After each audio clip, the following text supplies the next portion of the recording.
kəşfiyyatçı ərazidə yerləşən yüksək cərəyan gərginliyi xətti altında qutusunda gizlənərək gözlük vasitəsilə müşahidə aparır.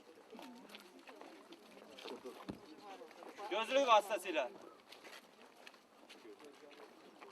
Yox!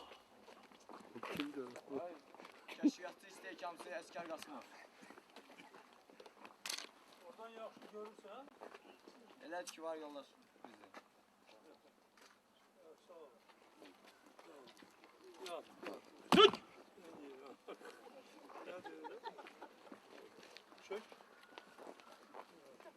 3 nömrəli kəşfiyyatçı ərazidə kəsilmiş, ağaclardan istifadə edərək ağac koğuşlarının altında gizlənmiş və ağac koğuşundan açılmış gözlük vasitəsilə müşahidə aparır.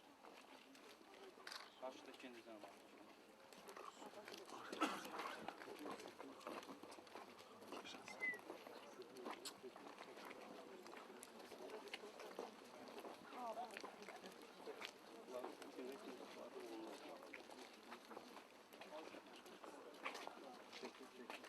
Qalx!